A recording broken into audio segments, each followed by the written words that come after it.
All right, and good evening, everyone. Truly, the real you loves you because the real you is love. Welcome to this brand new session, this brand new year, this brand new day, this brand new moment. You know, God said, I'll make all things new, right? And so when you think in terms of newness of life, then you get to appreciate and learn how to appreciate every moment of your journey called life. Thank you for being here in this moment. My name is Oliver Blue, and I am you here as your temporary teacher, your temporary guide, your temporary coach. But most importantly, I am here to love you and to love me and to love everyone. Sometimes, when you been on this, have been labeled as a teacher of anything, you really can get caught up into thinking that that is really your true function. But I am learning more and more and more and more as I show up in the world, as a coach, as a teacher, as a guide, that my main function is not to teach you, but my main function is to love you and to love myself until all of us make up in our own mind that we're no longer going to give any value, any credence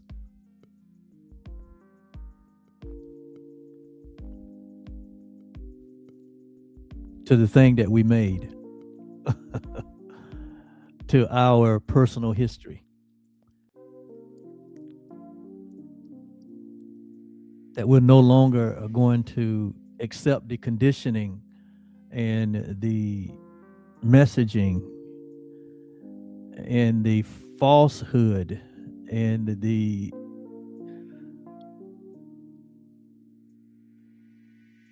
thing that we have substituted for what is true and what is real and what is infinite and what is timeless and formless.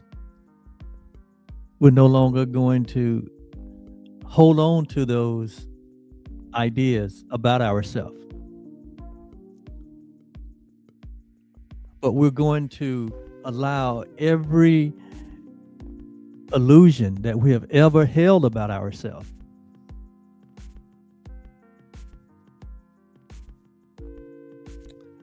to be dissolved just simply by letting it go and only embracing the truth that is true always about who we are as the perfect creation of love, as the extension of love in form, that we are these creations of that which is whole and complete, of that which is real, of that which is foundational, of that which cannot be shaken or altered. So I like that.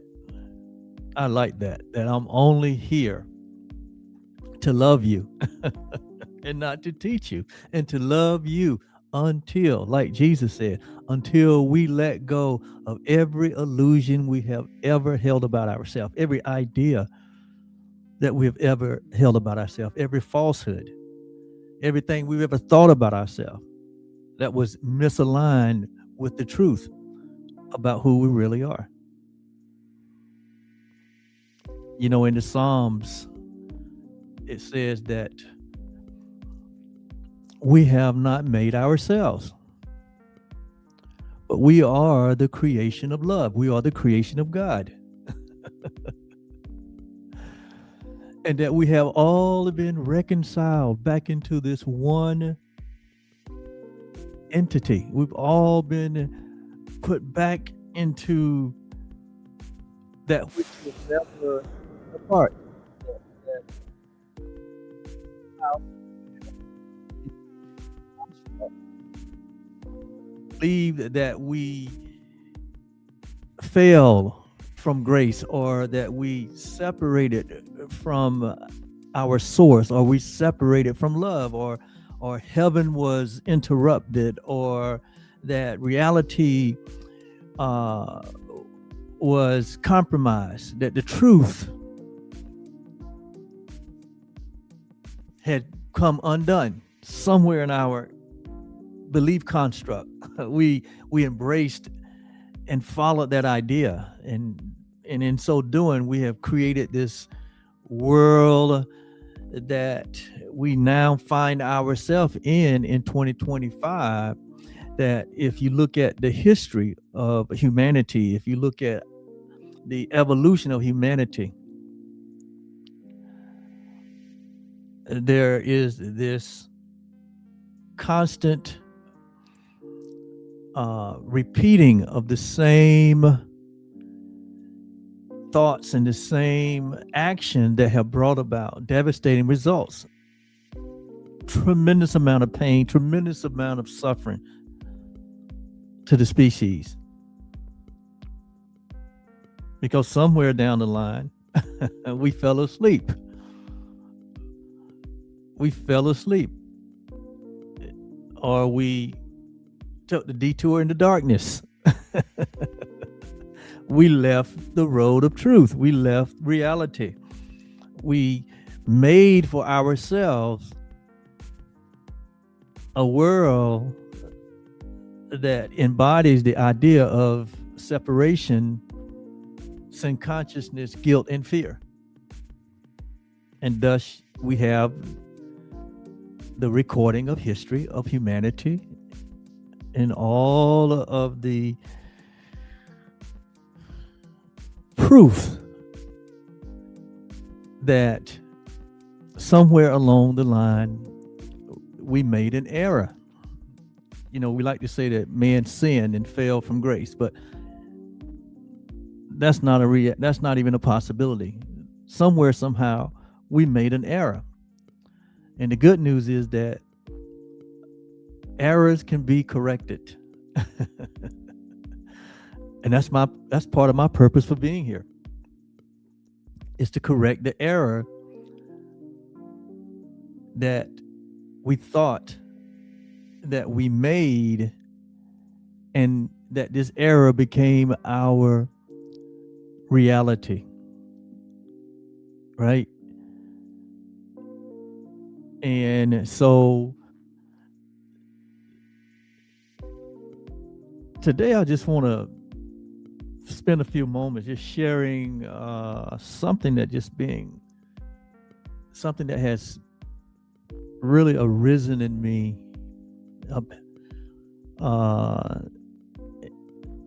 in such a way that I feel compelled to share, right? So and let me just read something here that I wrote today. I wanted to kind of record my feelings, right? I said that currently I am really, really feeling in my innermost self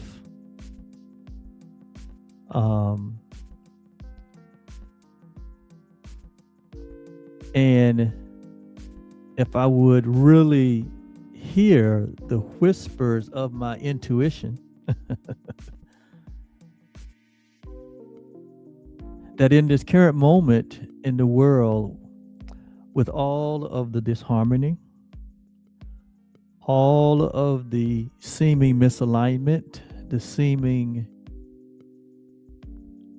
disorder, the seeming uncertainty, and you notice I use the word seeming, I just feel like we're living in a time where everything seems somewhat fake, seemingly fake. There's a sense of that things are just not real. that something is really missing. Something is really missing from our relationships, not only with ourselves, but our relationship with our Creator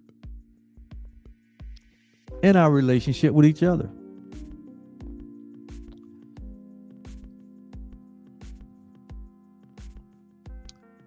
Something is missing in our leadership. And I'm not just talking about here in the United States, but I'm speaking collectively, I'm speaking globally. But there seems to be something missing in our leadership, something missing or misaligned in our politics. There seems to be something real fake about our religious communities, our places of faith. Something just seems real fake in this moment. Now, this is my intuition. This is my inner voice that's been whispering to me here recently. Something seems real fake in our sports. You know, they introduced sports betting over the last few years, and just seemed like ever since the sports betting has been in place, something seems to be inauthentic.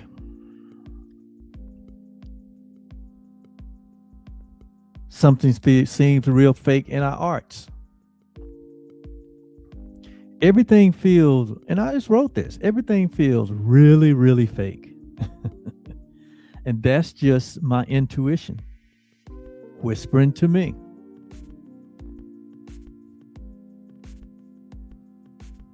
And as a person, a spiritual person, a spiritual teacher, a voice for truth, a lover of truth, I just feel like I need to voice what I'm feeling right now in this moment. And that's why I'm here making this live, or having this live conversation. And I hope you are here to catch the live or even catch the replay. I'm on multiple platforms where I'm recording this right now.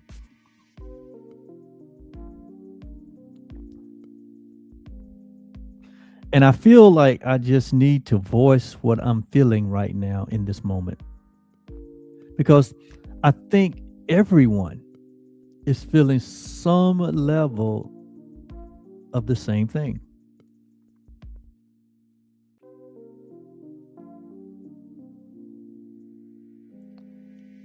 And so, yeah, that's just kind of where I've been here over the last recent months. It's one thing to just observe things happening around you, right? Because I have learned that, I'm not to live from the outside in, but from the inside out.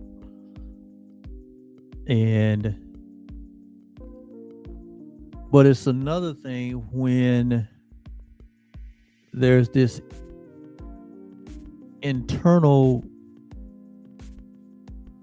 urging that is calling you to turn within and bring your observations, within. The Course in Miracles says that we are to bring the illusion to the truth. And so after being inspired to come and share what I'm feeling in this moment, right? I just want to, have some conversation around that. And this sense of things being misaligned and out of order, and having this sense of uncertainty and this sense of things not being real, that's not coming from a place of fear.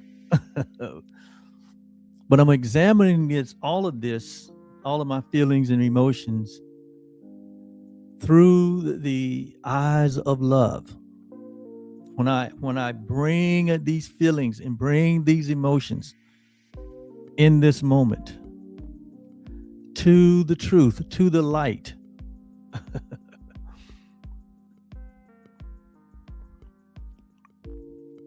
there's no fear present. But there is something here that I think I am being inspired to share, because I'm inspired to be the voice of how most people are feeling in this moment. And if what I have said has resonated with you thus far, just stay with me, because I'm going somewhere with this. And I believe that it's going to help all of us. And so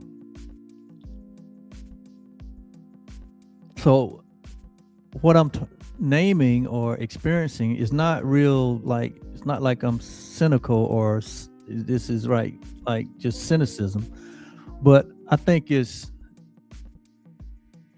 my spiritual discernment that is at play and that is at work here. And that I feel like it's shared among all of humanity, that it is shared among the collective. And if we all would be honest with ourselves, this quiet whisper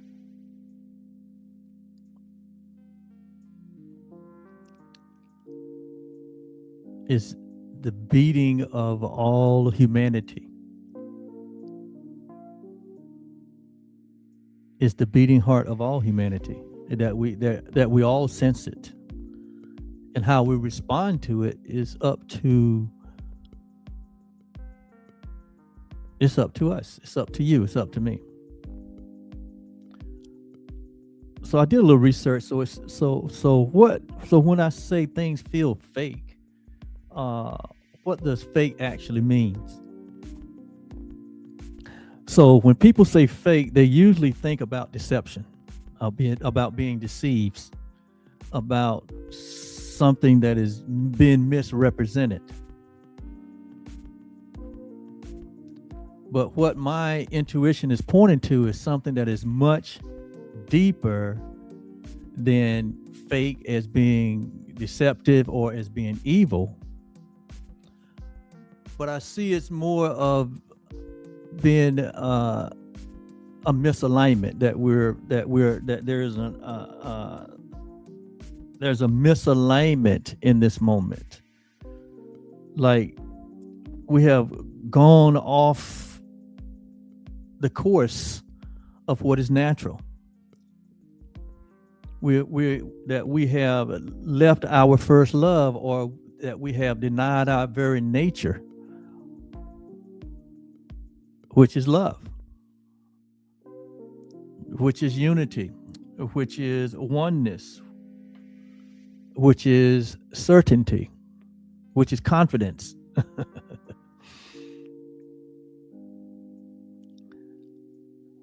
And so sometimes fake is described as not having essence, having a form, but not having real essence. The Bible talks about we having a form of knowledge, but not the truth. It's like performing without having presence. It's like having language without lived truth. It's about having authority without any coherence, or like having identity without any awareness. All these are just examples of what fake can be described as.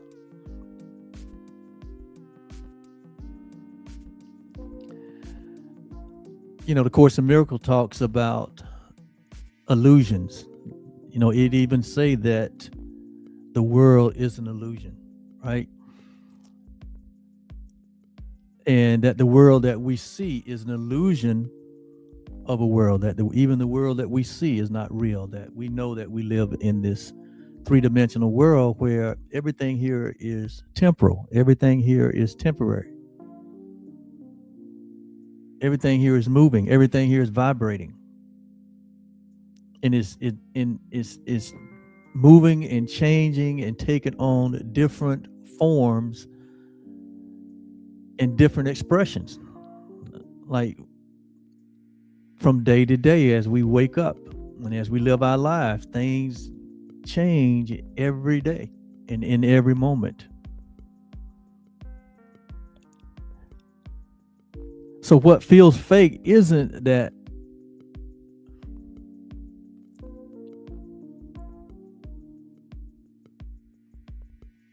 people are malicious,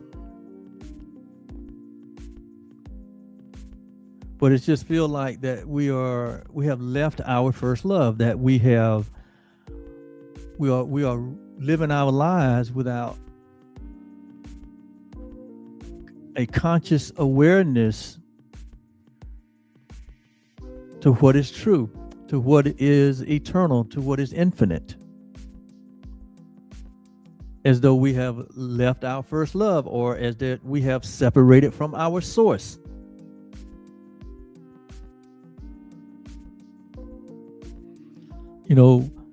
The leadership, it's like leadership without wisdom, religion without love. This is kind of defined.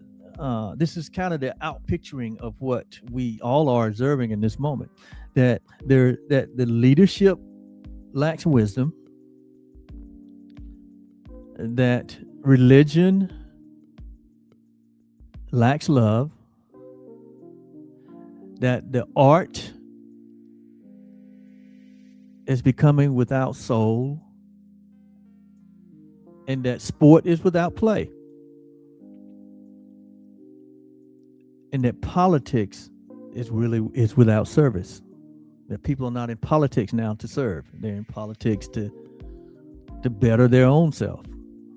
In sports, because of the sports betting and because of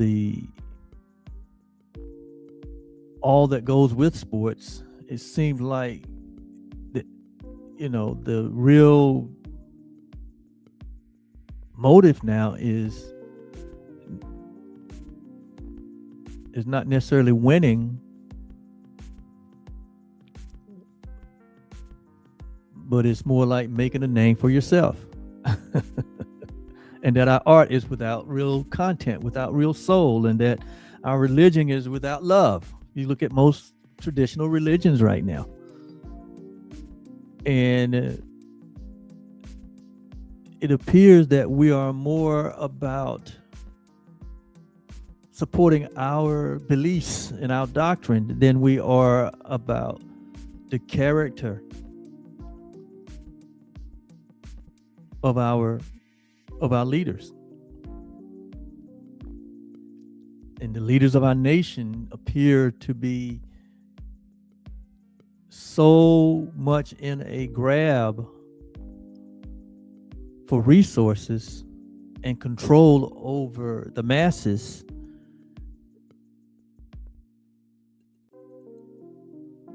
that we're looking not for servants, but we're looking for leadership that support our own specialness.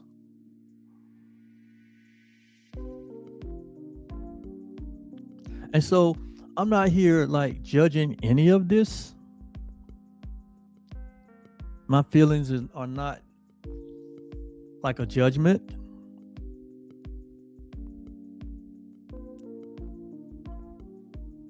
But my feelings are more like a recognition, an expanded recognition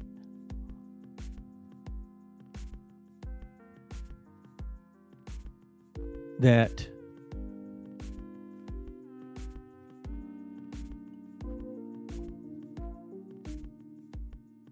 we have lost our first love. We have gone away from that which is true.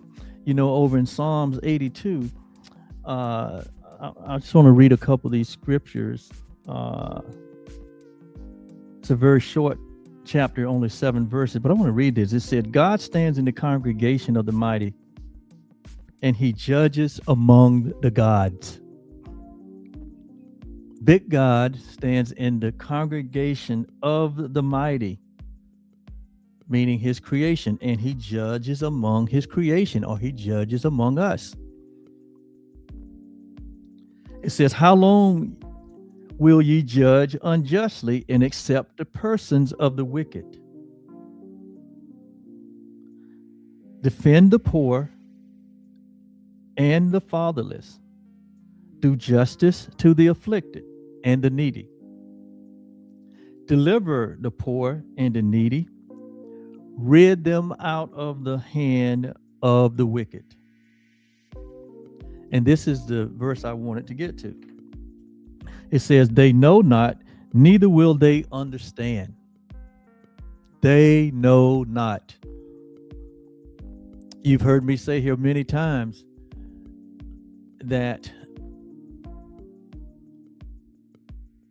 the biggest or the greatest cost in life is not the homes that we buy or the vehicles that we buy or the other expensive toys that we buy, the boats and the planes, and it's not our investments, it's not the taxes that we pay, it's not the college tuition that we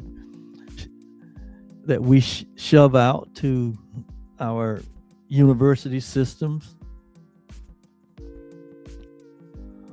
But the greatest cost, you've heard me say that the greatest cost in life is not knowing. Because when we don't know, like it says here, they know not, neither will they understand. So when we don't know, it is very costly. Because where there is no knowledge, there is no understanding. And the proverb says that in all you're getting, get understanding. It is the principal thing. So not knowing is very costly. Just think about your own experience. How much have you of your resources had to be given out because of lack of knowing something, having accurate knowledge about something.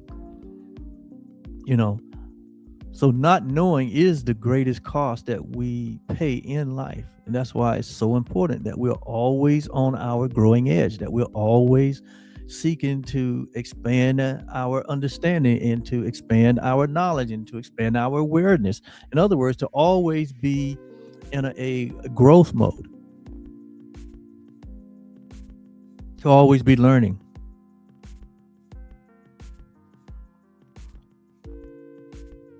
So it says, they know not, neither will they understand. Right? So without knowledge, there is no understanding.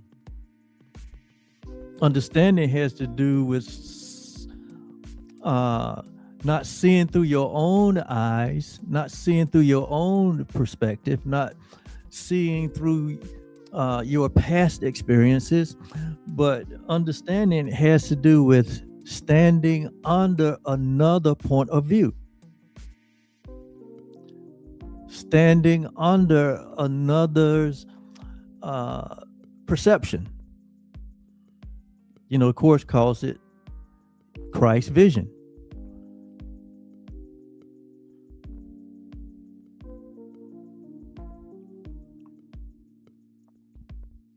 And so understanding is so important.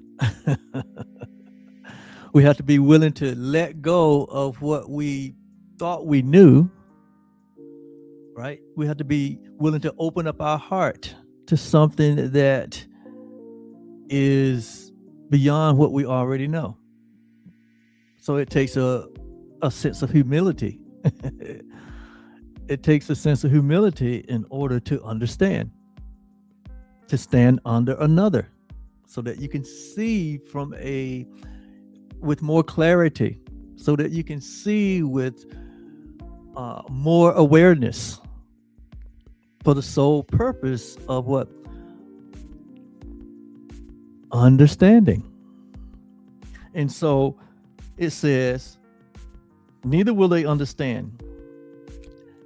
And the results of not understanding is that we will continue to walk on in what we only know, or what we think we know. It says here that they walk on in darkness. So when we are not expanding our awareness, when we're not open to more revealed knowledge, more light, more illumination, more enlightenment, right? When we're not open to that, it says that we walk in darkness. To remain where you are in awareness is to remain in darkness. That which appeared to be light at one time will become darkness if we don't continue to open ourselves up for more revelation, for more light, for more inspiration.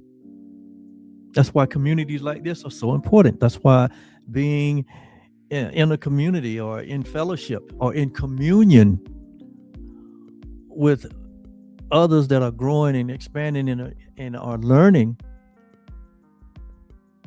is so important. It's so vital to our well-being. It's so vital to our peace of mind. That's the reason we created this Truly Live Foundation, this Truly Live platform, so that we can at least provide a space and a place, not for everybody, but those that resonate with our messaging, that resonates with our voice, those that are open to receive our love. Because remember, our main goal here is not to teach you, but to love you. But love in of itself, it has a voice, it has a message. And that message is a message of remembrance, remembering who we really are, and remembering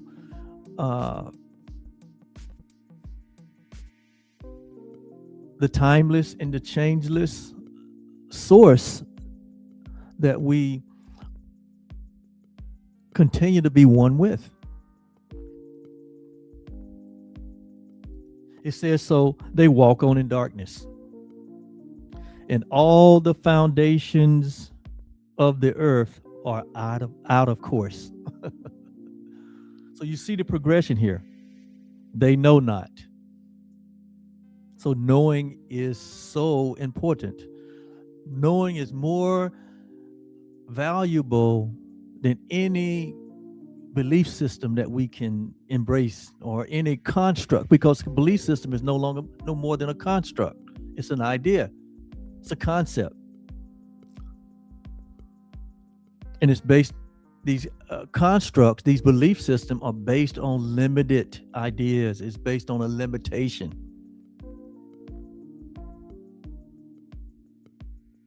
And anything that is based on limitation, it doesn't have a real foundation, because in truth, there are no limitations. In truth, there is no separation.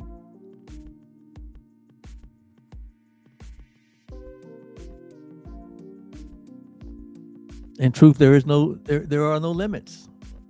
We are a part of an essence. We are a part of a reality. We are part of a being that is infinite, that has no beginning and has no end. This is the truth that is true always concerning us. And that we remain as we were created, as these whole and complete universal expressions of love and form.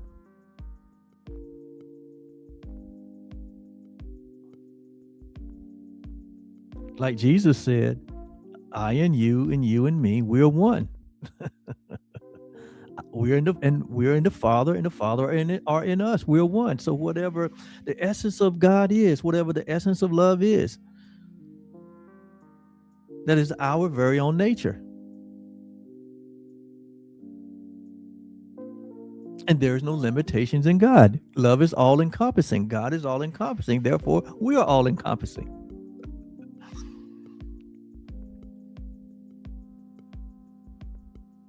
And so when we elevate our mind and our thinking to this reality, to the reality of who we are,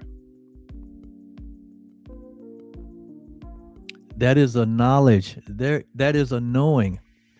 And what will flow from that knowledge and that knowing is an understanding where we now have the mind of Christ, where we now have the vision of God, where we now have an understanding of the reality of who we are, that we're not just these body experiences, we're not just our history, we're not just our government name and our government numbers, we're not just the son or the daughter of our earthly parents, but we are the very offspring of the one being that we all share. And he's gonna make reference to that right here. Because remember, when we started this verse in Psalm 82, it says, God standeth in the congregation of the mighty. He judges among the gods. Who you think he's talking about? He's talking about his creation. He's talking about you and me.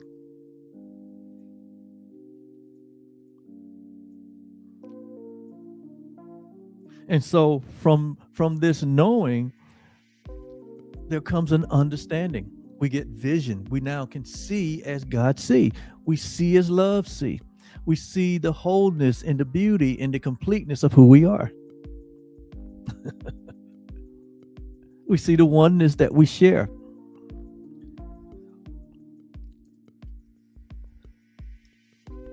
We see the alignment that is unaltered. We see the harmony that is in this creation. We see the certainty that we remain as we are created, that in truth our innocence or our inner sense of oneness with our Creator is something that can never be broken. And see, that brings about an understanding, that brings about and in that understanding it brings about a certainty. And when you look at our present day world, there's so much uncertainty in the world right now among people. There is so much skepticism among humanity. Why is that? Well, he's telling us right here.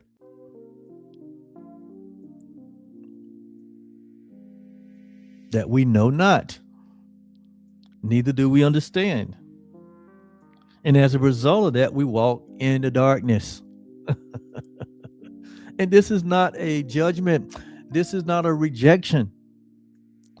This is just defining an experience that we're having when we deny the truth that is true always about us. When we reject our true identity.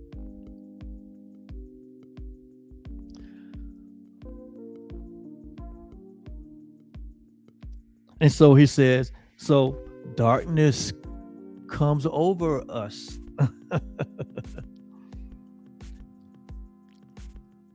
And it said, it appears that all the foundations of the earth are out of course.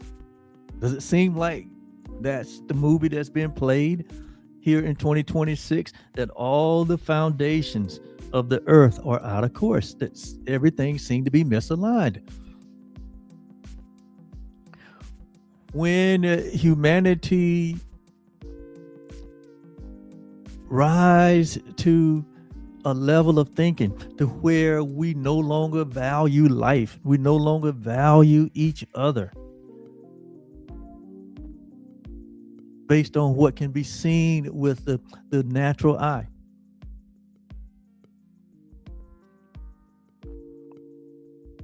That any life is expendable. We're living in a time now where there are wars and rumors of wars, where there are hundreds of thousands of people being killed in wars, innocent people.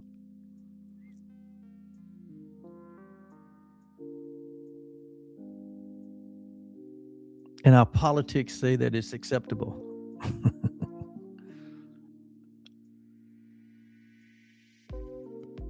Our commitment to what we have made says it's acceptable. Our commitment to our religions and to our nationality says that it's acceptable. When we rise to that level of thinking, we see the craziness that continue to go on, as though it becomes a normal, acceptable reality.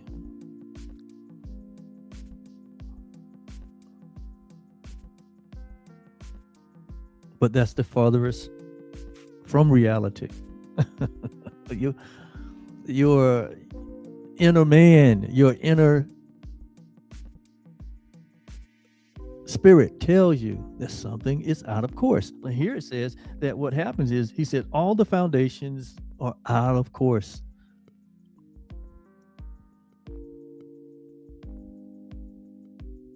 But if it's a true foundation, true foundations are unmovable. They are changeless. They are unalterable. And so the foundation is talking about here is the foundation that we have made to be a substitute for the real foundation, for the real, because foundations are immovable. And so we have rejected the truth, and we have substituted the truth with a falsehood.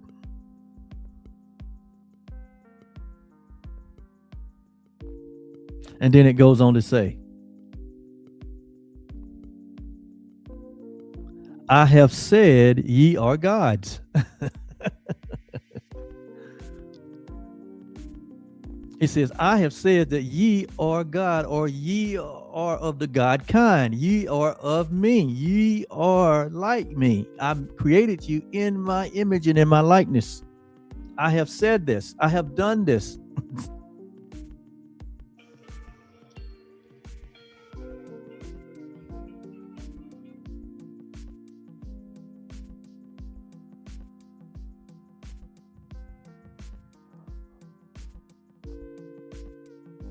I'm going to pause for a minute. I got to take care of one thing. Hang on one second.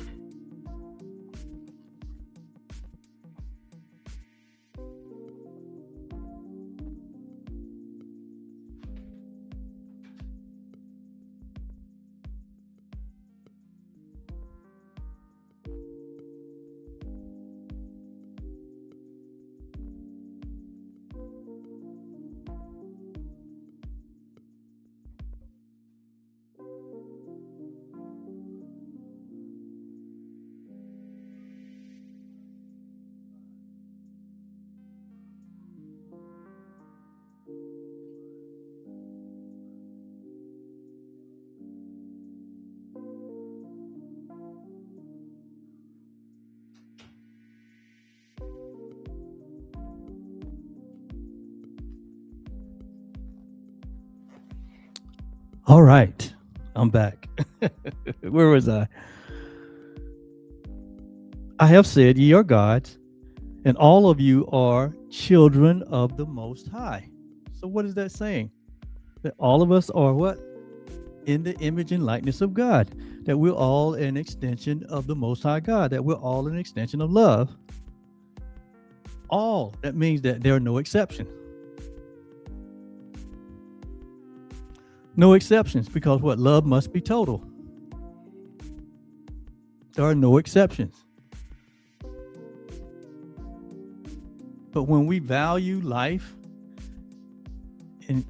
and when we value individuals based on the color of their skin or their gender or their nationality or their religion or all the different components that we use to separate and divide and to give value to humanity,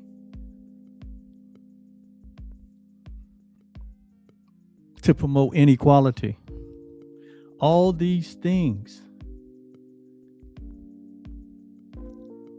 becomes a rejection of the truth that is true always. That like it says here, that ye are gods, that all of us are gods, and all of us are children, equal children of the Most High. Equal. All of us have equality with God. All of us were created by the same loving God, by the same loving source. But when we deny that and create belief systems and constructs to be a substitute to that reality, the next verse says, even though you are all gods and that you are all children of the Most High, he said that it says that, but ye shall die like men and fall like one of the princes. That's going to be our experience. And it's not a punishment. It's not a judgment. All of this has happened because of misalignment. All of this comes from being misaligned or out of alignment with the truth that is true always.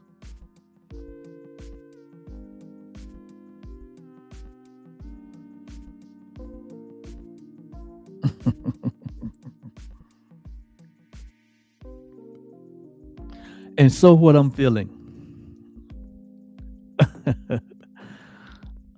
about everything being somewhat fake in this moment,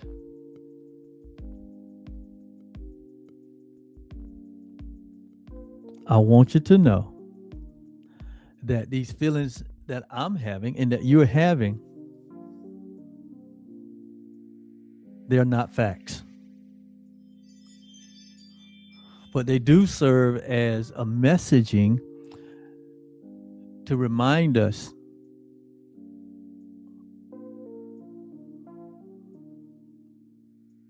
that something is out of alignment. So we're not to believe what we're feeling, and I'm not to believe what I'm feeling. Like I said, I've brought these feelings through the truth, and so there's no fear. So we're not to believe what we're feeling, but we're not to suppress what we're feeling. But we're meant to listen, to go more into our intuition, more into our inner self, to turn within, not to turn without.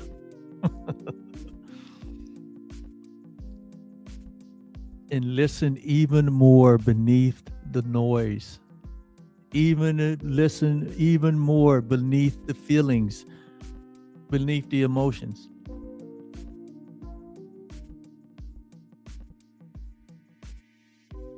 And so what is being whispered to us is not that everything is wrong, but it is saying that something essential in our life has been forgotten. We have forgotten something. Psalm 82 tells us here what we have forgotten, that we are gods and that we are children of the Most High. All of us, equally, all humanity. All humanity, equally. And so what we do to another, we're actually doing it to ourselves, because we're all joined in one mind. We're all joined in one being that we share, in one life that we share. And so when we look out in the world and see the mass destruction, the mass murdering, the killing of innocent humanity, women, children, from all walks of life, from all parts of the planet, when killing has become the order of the day, kill or be killed, to destroy and to pilferage and to subject and to suppress a people or a nation or a light group of people.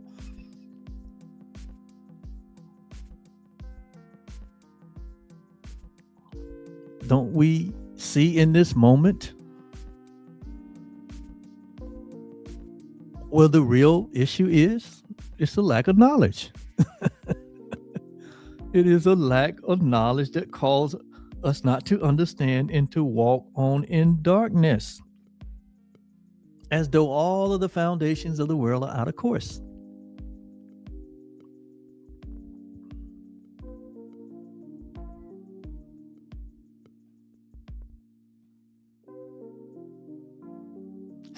Again, it's not that everything is wrong, but it is that something essential has been forgotten. So I am here tonight to remind you, if you're listening to me live, if you're listening to the replay, I'm here to remind you. I'm here as a symbol of remembrance. It is through the remembrance that we make correction. It is through our remembering the truth that is true always, that brings us back into alignment, that brings us out of disorder into order, to bring us out of uncertainty into certainty, to bring us out of the fake into the real.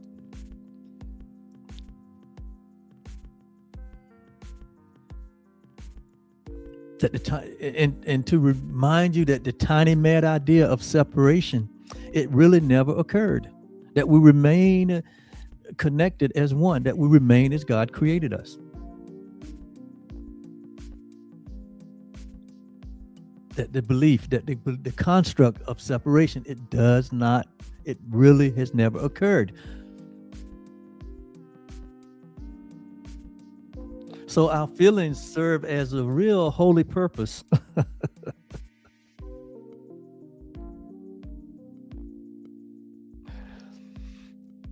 Couple notes here. It says it alerts us that the surface reality has drifted from the truth. It calls us inward, not outward. This feeling comes from within, not from without, and it's calling us to come within.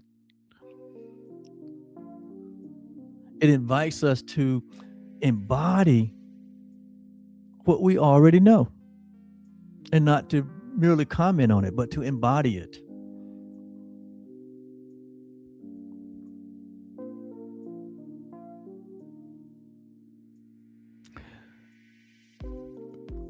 So if everything feels fake, it may be because what is real is trying to come forward. And the contrast is becoming impossible to ignore. What is the quiet whisper saying to you? What are your feelings and emotions messaging to you? Here it says that the contrast is becoming impossible to ignore. What is the voice of intuition saying to you in this moment? It's not to be suppressed. It's not to be taken as punishment. It's not a fear-based operation here. But love is at work. It is not a call to fight darkness, but it's more of a call to reveal the light. It's more of a call to return to our first love. It's more of a call to accept the reality of who we are. It's more of a call to trust and to return to the truth that is true always.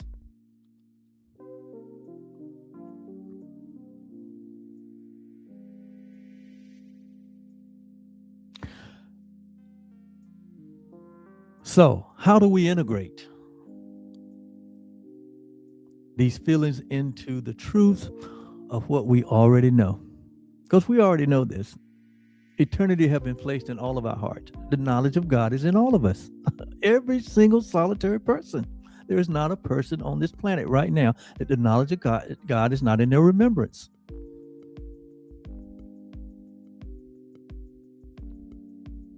So how do we integrate how we feel so that we can liberate ourselves, liberate our minds, open our heart, and awaken to the peace that is already present within us?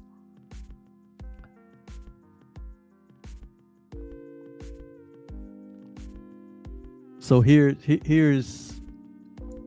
some good wisdom. And that is, we are not here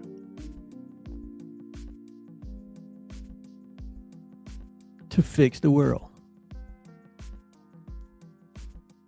We're not here to change the world. The Course in Miracles says that we're here to change our mind about the world.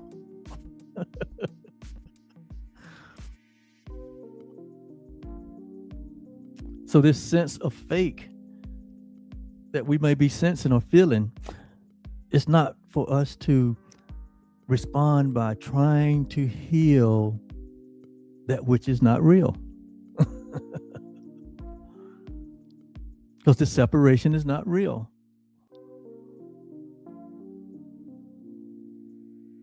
So you don't try to fix one illusion with another illusion. You end up with an illusion.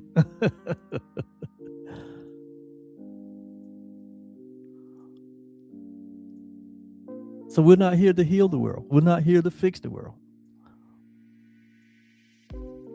But we're here to be the expression of the light. We're here to be the light of the world. And we do that by becoming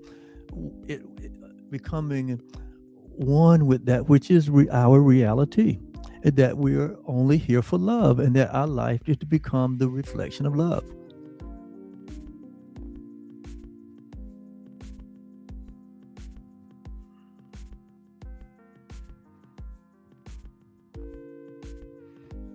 So to expand our awareness of the universal love that we all share, and to become the full expression of that in every area of our life.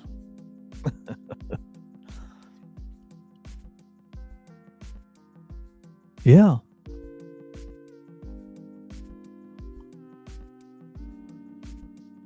And so no one can stop you from being what is most natural to you, and that is being loving.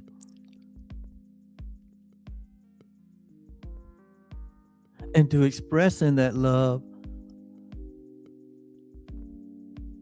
in every area of your life.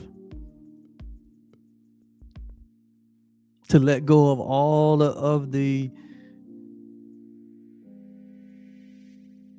unforgiveness that we have held out of not knowing. Now that we know that it is quite natural for us to let go of all of the defenses, to let go of all of the offenses that we have held within our hearts towards one another, towards nations, towards religions, towards people at large. It is through forgiveness. Jesus showed us that is the formula. The last thing that he communicated to all of us. He said, "Father, I forgive them, for they know not what they do." So it was through forgiveness he learned the secret. He learned the principle that sets all men free. And that is the principle of forgiveness. Not that we forgive for what anyone has done, because we realize that what we thought our brother had done to us, they really haven't done that to us. It was our belief system that caused us to hold uh, to put something between me and my brother, who is myself, and replace that with replace the love that is our reality with something that is offensive. And so when we learn to let that go, that is how we liberate our minds, open our hearts, and awaken to the peace that's already within us. That is how we actually fulfill our purpose in life.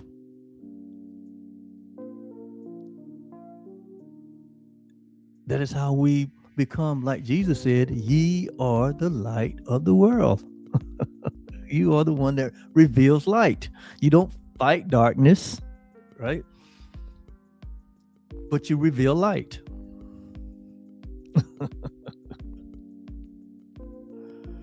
Yes.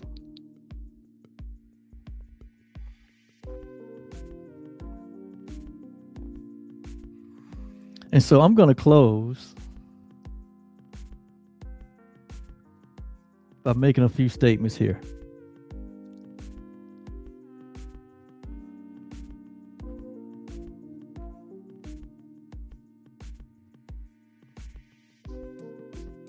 These are a few reflections I want to make here. It says, what feels fake to me right now and what feels quietly, undeniably real? What if the discomfort is not a sign of loss, but an awakening of honesty? When the world feels fake, it's because truth is asking to be embodied, not explained. We indeed are not here to fix the world, but we are here to anchor reality, to anchor presence, and to anchor love, and to anchor coherence wherever we stand. And that, my friend, is not fake at all. So there you have it. I shared my feelings, I shared my emotions, and I tried to make sense of all of it and to reframe it and to put it in the right perspective, right? To put it under the right knowledge and understanding so that I embrace the reality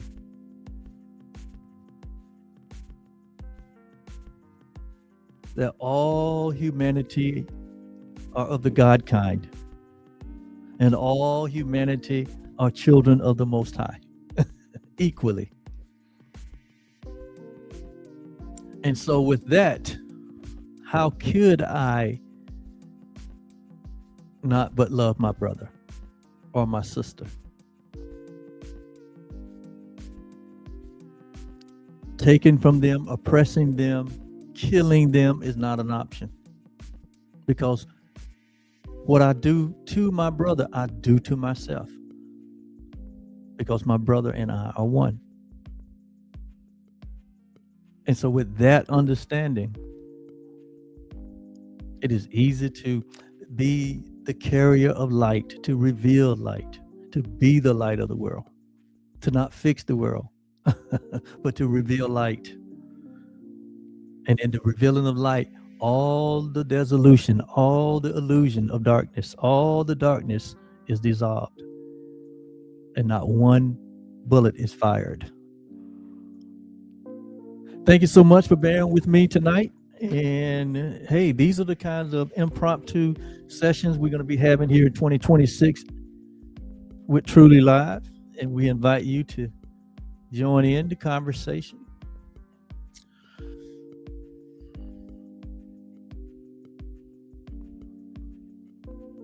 I believe someone was helped tonight. I believe we have returned the truth to its source and the source to the truth. And in so doing, all falsity is dissolved. Have a great rest of your evening. And we'll see you on the next live session of Truly Live. Bye bye.